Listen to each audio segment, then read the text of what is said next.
Welcome back, everyone. My next guest is a true American genius. He's clever, is what I'm saying. He's a legendary author. His new book, In One Person, is in stores now. Please welcome John Irving, everybody. John Irving.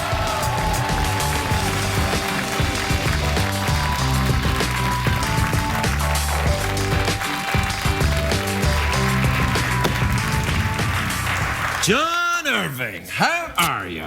I'm very well, thanks. Good.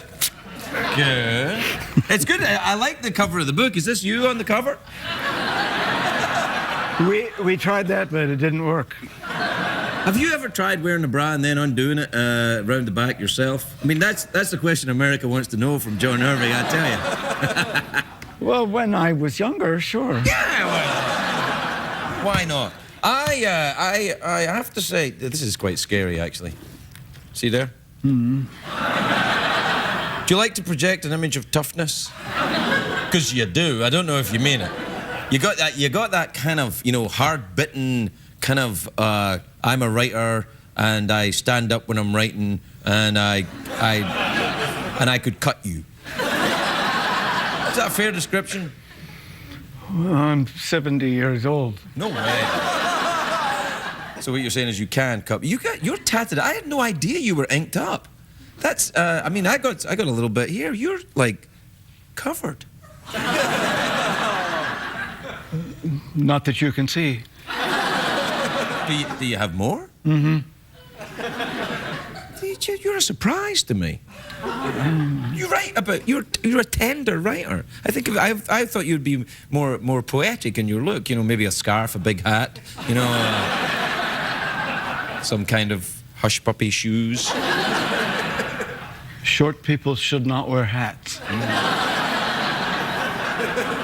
I know what you mean, yeah. It kind of makes you want to look for Santa, you know. You know, in my circle, they call Irving the interviewer's graveyard. Do you know that? No. Oh, Here's the thing. You know, in the Cider House Rules, when you wrote the screenplay for the book, right? The book, a great book, great screen. The movie was great, but you know, Michael Caine in the Cider House Rules, when he's talking and he has that accent, which doesn't sound that New England to me. Was that something that you noticed, or am I just making that up? It's actually quite a good New England accent. I've never met anyone in New England that talked like that. I didn't think he talked like that in the film, actually.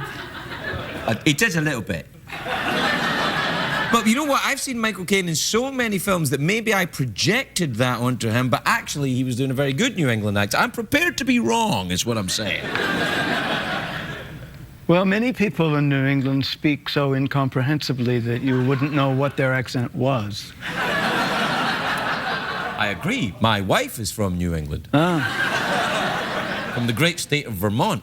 I have met people in Vermont, so I'm not sure that they're speaking English. Well, I was just in Edinburgh, you know. Ah. Did you have a nice time? Well, I did an onstage interview with one microphone this size. We passed it back and forth. Did you really? We should do that here. I love that. Who was interviewing you? An Irish writer named John Boyne. Oh, okay. Uh-huh. And what was was it to try and make the rest of whatever, maybe the White Castle burger trick? It was simply making the best of a bad technological situation. Are you a techno It was a music hall and they had one microphone that worked. Well, it's Edinburgh. What do you want, 2 microphones? Oh, sorry, Mr. Swanky American visitor.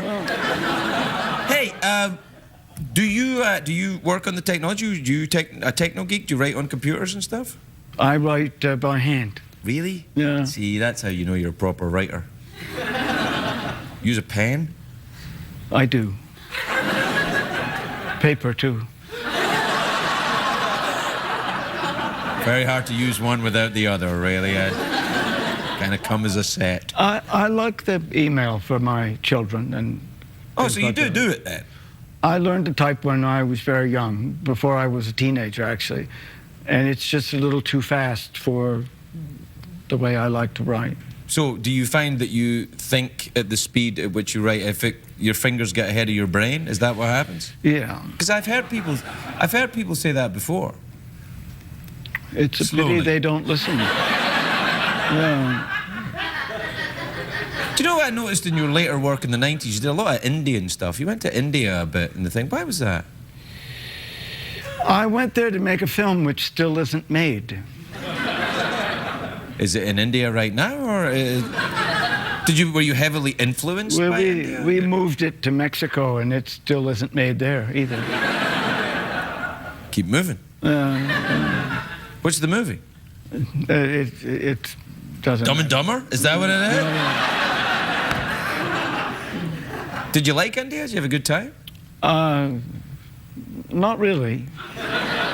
To both questions. Well, you seemed to be very fond of it, and you're right. And you seemed to the culture of it. You seemed very kind of taken with it. Maybe I'm wrong.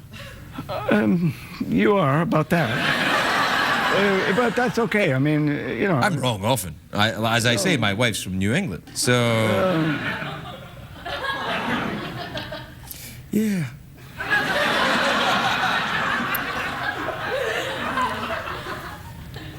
You want to talk about what's on your desk? Sure. You ever seen a kangaroo's balls? Or do you wanna? Did the kangaroo give that to you willingly? They're on loan from the kangaroo, who's unfortunately been falsely imprisoned. Have you ever visited the Freud Museum in Vienna? No, I haven't, but I hear they've got a lot of penises. Many penises. Freud used to collect penises, He right? did, indeed. Is the plural penises or peni? I've never had to use them. It's penises. Penises. He has Etruscan penises, Roman penises, penile artifacts, I think.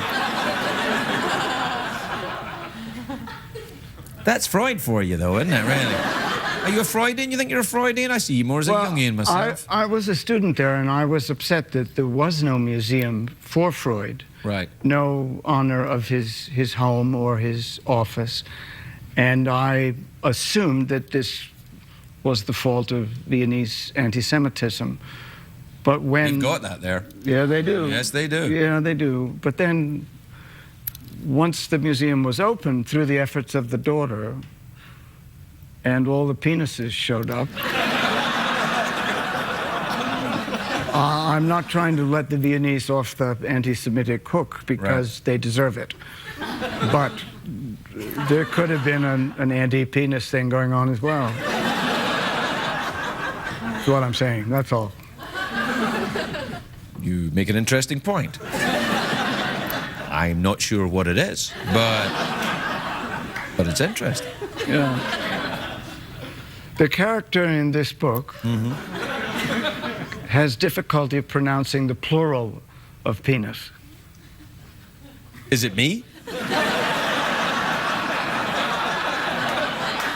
I just thought you'd be interested in the parallel. I think it's, well, this, because it reminded me of me when I saw the cover, that's all I'm saying. We tried several models. I'll bet you did. Yeah. Well, John, we're out of time. That's how you know you're out of time in the show. The knocking of the kangaroo testicles in the desk. Tell us old Father Time has arrived. Okay. Knocking at the door. Okay. You can have these if you want. A writer gave me these, actually. Carrie Fisher gave me these. Oh. What the hell, John? Carrie Fisher's my friend. Okay. You don't get along with Carrie? No, it's the testicle I don't want. You know what? Oh, well. Yeah. I'll hang on to them then. They're kind of adorable. I was thinking of drawing a little face on them. They look like a little alien, you know. I think it looks strange enough as it is. Not to kangaroos. I don't know that they'd like the little silver part, you know. I hear you. Yeah. Well, we're out of time. Okay. Relieved?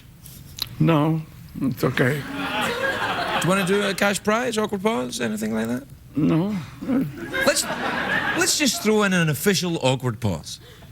Haven't we done that? We have, but I'd like to make it official. Okay.